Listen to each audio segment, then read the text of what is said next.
Welcome to বোমবুম TV.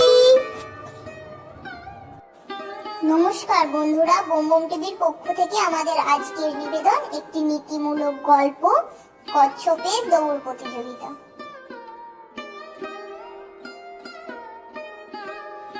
এক বনে একটি খরগোশ ও একটি কচ্ছপ বাস করত।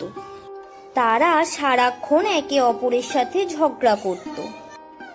খরগোশ খুব অহংকারী ছিল, কারণ সে খুব জোরে ছুটতে পারত। তাই সে মনে করত সে বাতাসের আগেই ছুটে চলে। আর কচ্ছপ ছিল খুব শান্ত প্রকৃতির, কারণ সে চলে ধীরে ধীরে হেলে দুলে। কচ্ছপের এই হাঁটা দেখে খরগোশ হেসে বলে, তোমার হাঁটার কি ছিরি দেখলেই হাসি পায়। খরগোশের সব সময় এমন ব্যঙ্গ কচ্ছপের পছন্দ হয় না। তাই কচ্ছপ এইবার খুব রেগে গেল এবং খরগোশকে বলল, এত হাসার কোনো দরকার নেই, চলো আমরা একটা দৌড় প্রতিযোগিতায় নামি, দেখি কে জিততে পারে। প্রতিযোগিতা? তাও আবার তোমার সাথে? তুমি তো যা হেলে দুলে চলো, তোমার সাথে প্রতিযোগিতার কোনো প্রয়োজন নেই। ও তুমি এমনিই হারবে। আর জানো তো আমি কত জোরে দৌড়াতে পারি। আচ্ছা, তুমি যখন নিজের মুখেই বলছো, তবে তো রাজি হতেই হয়। তাহলে কত দূর পর্যন্ত দৌড় প্রতিযোগিতা হবে বলো? আর প্রতিযোগিতা শুরুই বা হবে কখন? কচ্ছপ বলল, এখনই শুরু হবে। ওই যে দূরে নদীর ধারের বট গাছ দেখা যাচ্ছে, ওইখানকে যে আগে পৌঁছাতে পারবে সেই প্রতিযোগিতায় বিজয়ী হবে।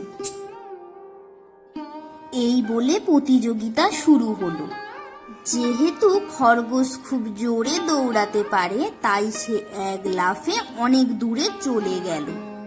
কিন্তু ধীর গতি সম্পন্ন কচ্ছপ তখনও সেখানেই হাঁটছে, যেটা দেখে খরগোশ খুব খুশি হলো।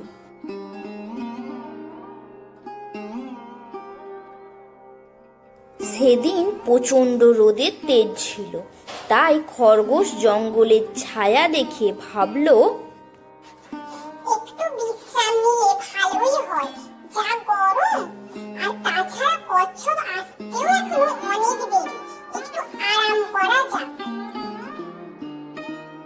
গাছের ছায়ায় বসে মিষ্টি হাওয়ায় খরগোশের ঘুম ধরে গেল। আর কখন যে খরগোশের এই ঘুম ধরলো তা সে নিজেই জানতে পারল না। ওদিকে কচ্ছপ তার ধীর গতিতে একটু একটু করে হেঁটেই চলেছে।